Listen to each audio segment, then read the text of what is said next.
So this is a Grok roast. I just typed into Grok, can you roast Joe Rogan? Oh, Joe Rogan, where do I begin? That guy's got a podcast longer than a CVS receipt, and half the time he's just yelling about elk meat and DMT like he's auditioning to be the shaman of a CrossFit tribe. He's built like a bouncer who accidentally wandered into a philosophy seminar, yet somehow he's convinced millions that he's the voice of reason. Bro, you're not Socrates. You're a black belt stoner with a Spotify deal. And those guests, it's either a scientist who's been canceled by Twitter or some dude who wrestled a bear or once. Pick a lane, man. Your show's a buffet of chaos, and I'm not sure anyone's leaving full. What was that one guy with the hair, with the hair in the back? Theo Vaughn. He saw a video of Joe Rogan like getting out of a pool, and he was like, man, you look like a half-baked ham. You look like one of those ham that's wrapped up in one of those nets. And his body does kind of look like a half-baked ham in a net. Here's another Grok roast. Joe Rogan, you're the walking, talking proof that ignorance. Let's begin again. Joe Rogan, you're the walking, talking proof that ignorance is blissfully profitable. You made a career out of peddling pseudoscience like it's gospel, all the while sitting in a room that smells like a skunk's dream vacation. Your podcast isn't a beacon of enlightenment. It's more like a dark alley where conspiracy theories mug common sense. You've turned question everything into believe whatever the hell I say with my buddies, no matter how batshit crazy it sounds. You're the guy who thinks he's Socrates, reincarnated, but instead of philosophy, you're dishing out a buffet of half-baked ideas and full-blown nonsense. Your commentary on UFC might as well be written by someone who's never seen a fight but thinks they're Bruce Lee because they once did a push-up. And let's not even get started on your so-called research. Last I checked, Google isn't a peer-reviewed journal, Joe Rogan. But hey, in your world, a YouTube video with a catchy title counts as scientific evidence. You're not just a part of the problem. You become the poster child for intellectual laziness wrapped in a veneer of just asking questions. So here's to you, Joe, the accidental king of the misinformation age, where the only thing more inflated than your ego is the hot air in your podcast studio. ChatGPT, what's ChatGPT? Can we roast Joe Rogan?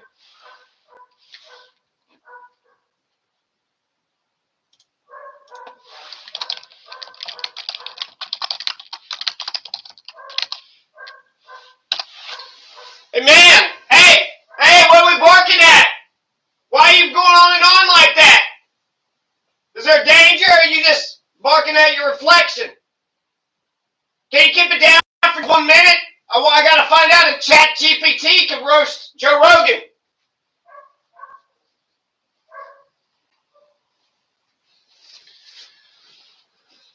Is that the vibe you were going for? Yes, it is. Yes, it is. You got any more?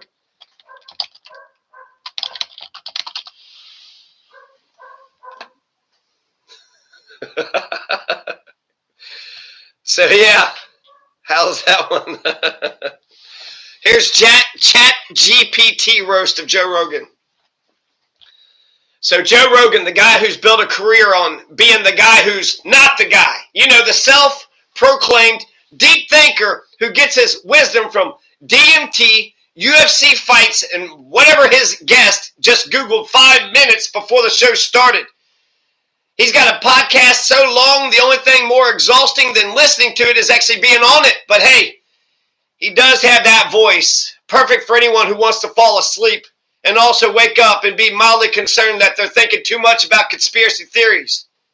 Joe Rogan's like the human version of a protein shake, big, bold, and kind of unnecessarily intense. He talks about hunting and bows and arrows like he's prepping for the apocalypse, but somehow still can't seem to figure out how to open a bag of chips without using the whole drawer of kitchen utensils. And seriously, Joe, Have you ever met a guest who doesn't blow your mind? At this point, you've had so many enlightening guests, you're basically running a podcast version of an episode of Ripley's Believe It or Not. How's that one? That one was good. Who else do we want to roast? Elon? No, let's not. Let's do somebody that nobody knows but should know who's important. How about Xi Jinping, the president of China?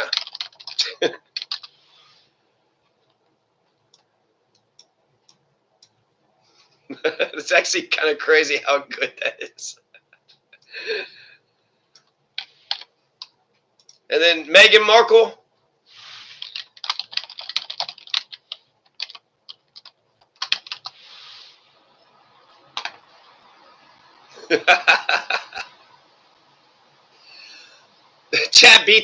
ChatGPT says, going for the big leagues, huh? Here's a lighthearted roast of Xi Jinping. Keeping it balanced and respectful, of course. Xi Jinping, the man who turned the country into his own personal game of Monopoly and somehow always manages to pass go without anyone questioning it. He's got more power than a Wi-Fi router in a smart home, but still somehow looks like he's the one bad haircut away from being the world's most serious mall manager. His speeches are so long and vague, even the most dedicated listener starts wondering if he's just reading the world's longest fortune cookie message. And let's be honest, his idea of a people's republic is a little less people and a little more, I'll tell you what the people think. How's that one? Got the balance right. very, very good, ChatGPT. Balance is very good.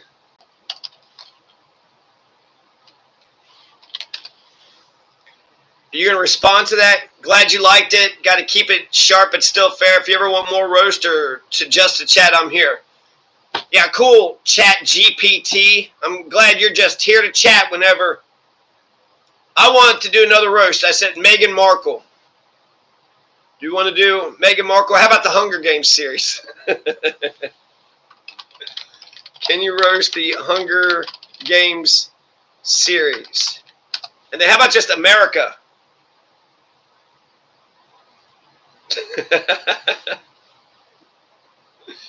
Oh, the Hunger Games. Well, time to fire up the roasting cannon. Here we go.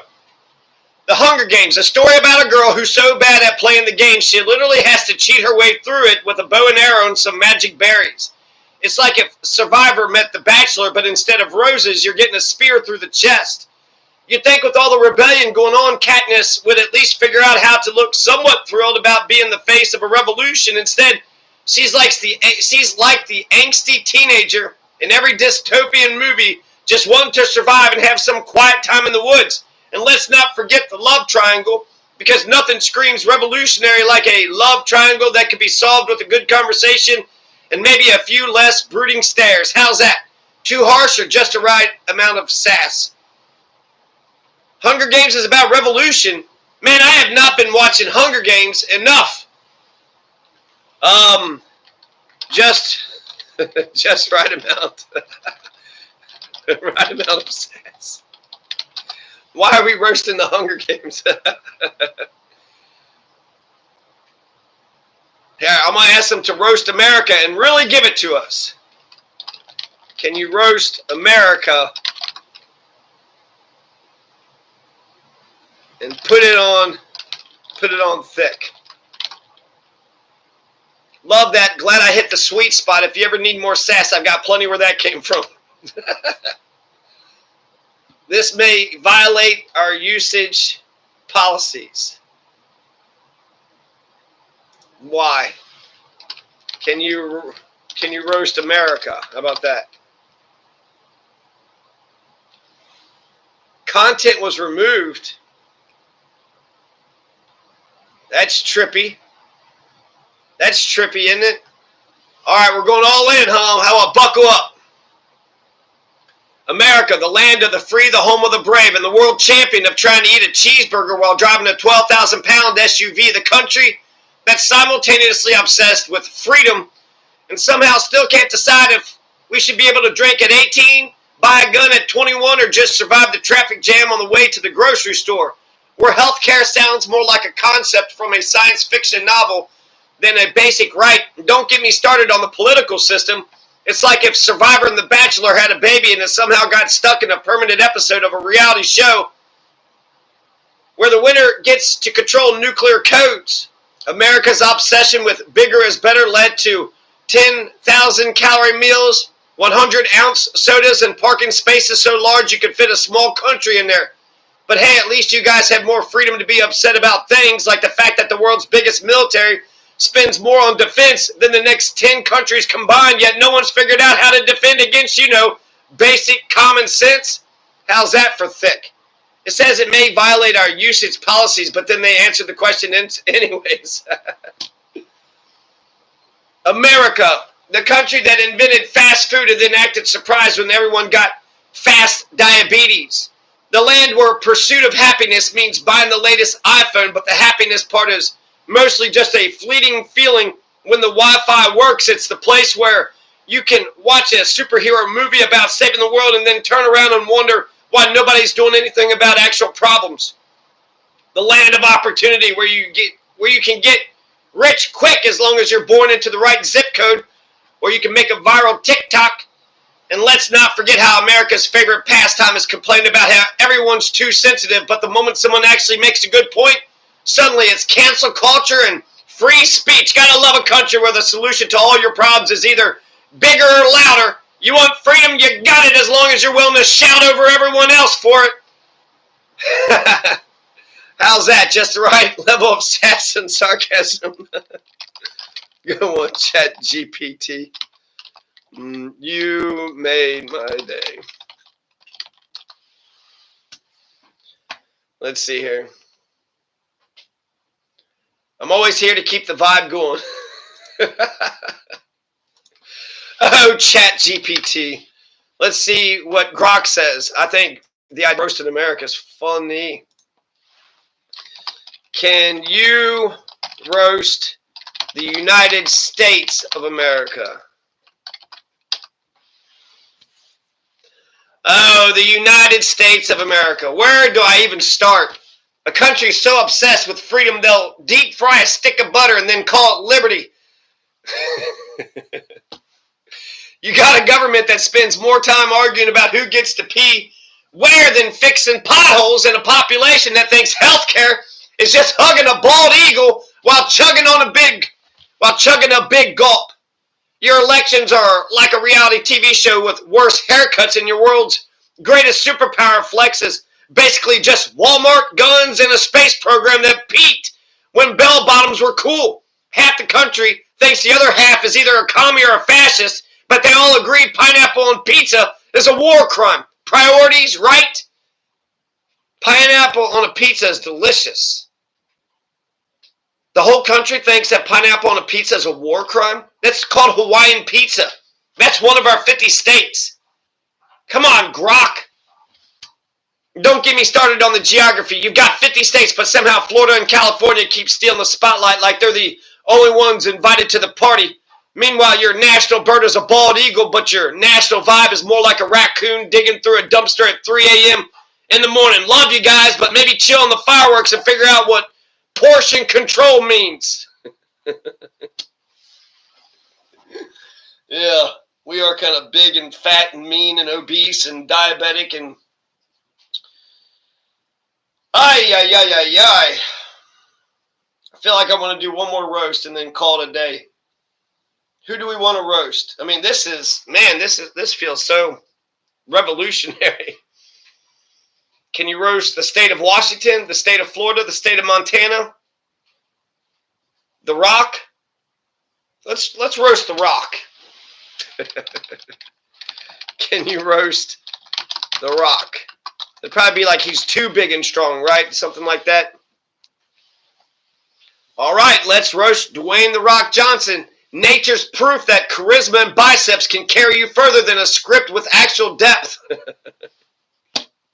This guy went from wrestling in spandex to starring in movies where he's basically the same grunting slab of muscle Whether he's fighting a skyscraper, a tsunami, or a CGI gorilla, his filmography is so predictable you can set your watch to the moment he squints, flexes, and says something like, "I got this," before punching physics in the face. He's got the personality of a motivational poster. Every Instagram caption's like, "Work hard, smell good, eat pancakes," as if we're all just one tequila shot away from being him. And that eyebrow, it's working harder than his acting coach, carrying every scene while he smirks like he knows the cheat code to life. Bro, you're not, "Can you smell what the Rock is cooking?" You're, "Can you smell what the Rock is reheating?"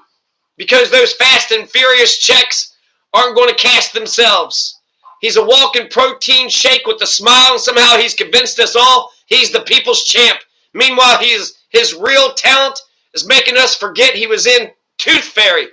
Keep flexing, Rock, but maybe try a role where you don't save the world in a tank top for once. These are fucking so funny. That was Grok. So let's try ChatGPT. Can you roast a rock? Can you roast the Rock? Here's a light roast of the Rock for fun. Yo, the Rock, your forehead's so big, even your biceps. Yo, Rock. Hey, the Rock, your forehead's so big, even your biceps can't lift it. You're out here flexing, but we all know you're just showing off how much product it takes to keep that shiny dome looking like a freshly waxed car. Keep it up, though, because when it comes to charisma, you're the most electrifying at convincing people to pay a watch. Sorry.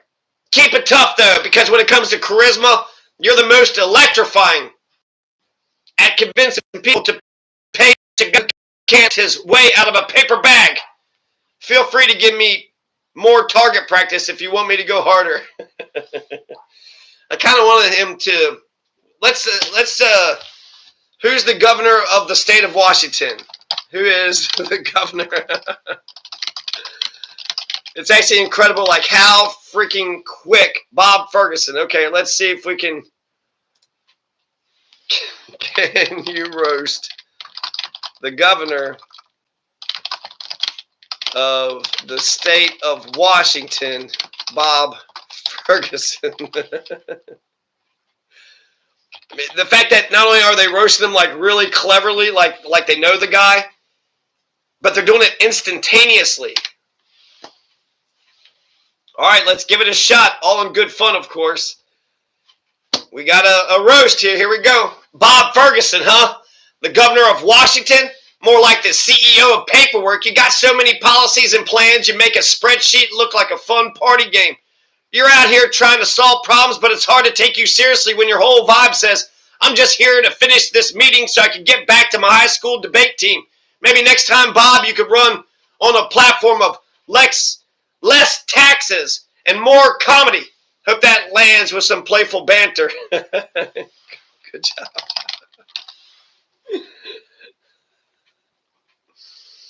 Let's see if Grok can roast the governor of the state of Washington, Bob Ferguson. I mean, I guess you could just, there's a kind of generic roast for any governors, paperwork and stuff. It didn't really feel like ChatGPT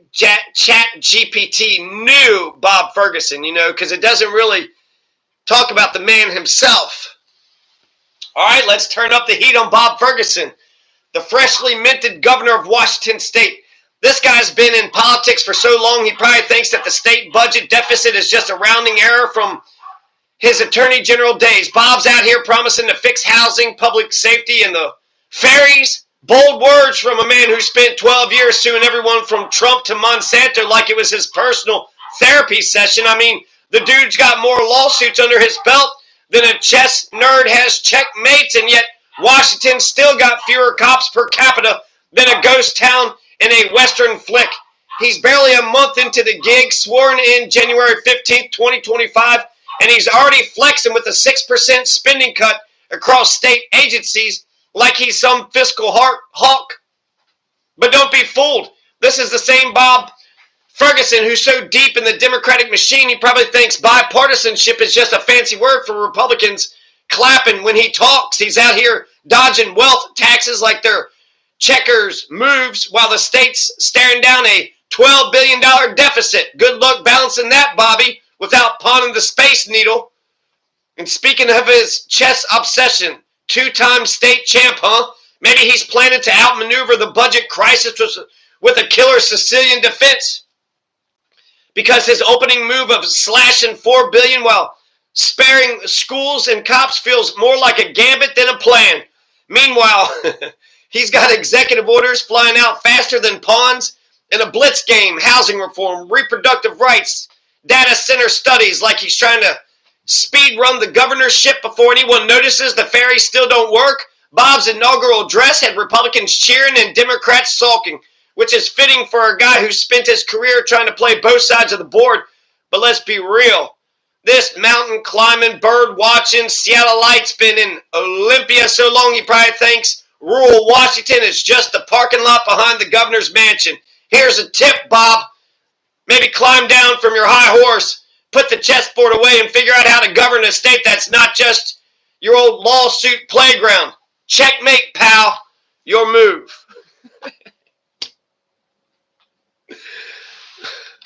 Good job. Thanks, I aim to please, or at least to roast with precision. Anything else you want me to skewer for you? Maybe later. Shit. So there you go. If you want to roast anything, you could go to ChatGPT or Grok. That was pretty simple and easy, and they did it like in 2 seconds too. So, peace.